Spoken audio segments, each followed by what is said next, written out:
Peer তো নিশ্চয়ই অনেক কথা বলা হয়েছে। প্রথম প্রশ্ন আমার, যারা পিয়ার চাচ্ছেন না, যে আপনার পিয়ারের অসুবিধা কী এটা বলেন। আমরা তো বলছি এটা সুবিধা, অসুবিধা বলেন। আসেন ডিবেট করি। কোথায় ডিবেট করবেন? পার্লামেন্ট ভবনে আসেন, পার্লামেন্ট চত্বরে আসেন, শহীদ মিনারে আসেন, বাইতুল মোকাররমে আসেন।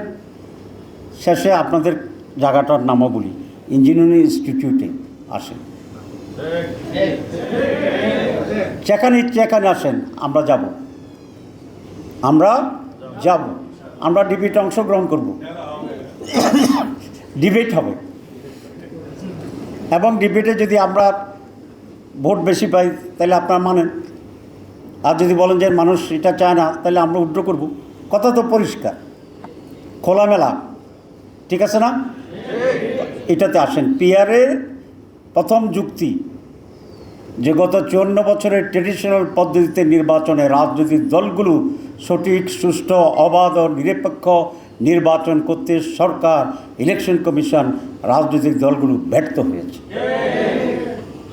সেই ব্যর্থতার প্রেক্ষাপটে এটা একটা নিউ এক্সপেরিমেন্ট। আমরা তো পুরানকে ছেড়ে দিয়েছি, আমরা সামনে চাই, নতুনত্ব চাই। It's a new experiment. This is my one logic. Second logic, সেটা হচ্ছে পিয়ার হচ্ছে অয়েল রিপ্রেজেন্টেশন। প্রত্যেকের এখানে রিপ্রেজেন্টেশন হয়। আপনারা স্লোগান দিয়েছেন, আমি ব্যাখ্যা আপনাদের সামনে দেওয়ার দুঃসাহস দেখাবো না, you know better than that. কিন্তু একটা কথা তারা বলে যে হ্যাং পার্লামেন্ট হবে। কেন হ্যাং পার্লামেন্ট হবে? এখন তো এতে আমাদের টার্কিতে পিয়ার সিস্টেম ইলেকশন, হ্যাং পার্লামেন্ট তো না। আপনি যদি এতই জনপ্রিয় হন তো তাহলে আপনার তো বেশি ভোট পাওয়ার সুবিধা আছে, অসুবিধা কী? কিন্তু ওনারা চায় ফাঁকে ফুঁকে দিয়ে ক্ষমতায় যাওয়ার জন্য। চিকন গলি, ভোট পাবে 39%, সিট পাবে 213। বাংলাদেশে হচ্ছে না? 1%, 2% ভোটের ব্যবধানে কে সরকার গঠন করছে, কেউ অনেক দূরের অপোজিশনে ছিল। যেহেতু বলছি আমি শর্ট, আমি এত ডকুমেন্টের কথা বলবো না। You know the peoples knows, everybody knows this. সুতরাং ওনারা চেষ্টা করবে যে কম জনপ্রিয়তা নিয়ে কেন্দ্র দখল করে আবার মানুষকে বিভ্রান্ত করে আবার ভোট কিনে আবার ক্ষমতা চলে যাওয়ার জন্য। বাংলাদেশের মানুষের রুচি পরিবর্তন হয়েছে, এটা আপনাদেরকে বুঝতে হবে।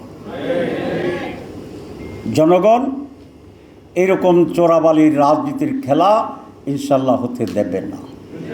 আমি সকল রাজনৈতিক দলের কাছে আবেদন জানাতে চাই, বাংলাদেশে অতীতে যা হয়েছে enough is enough.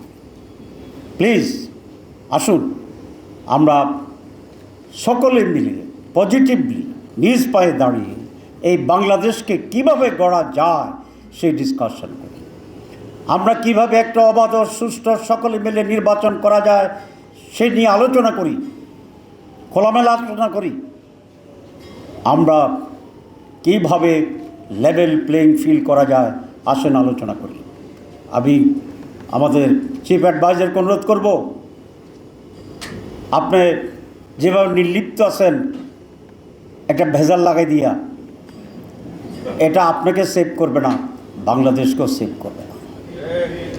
He should take up the initiation to discuss with the stakeholders, try to have a solution, push the country to a normalcy and achieve the unity among the political parties and the people.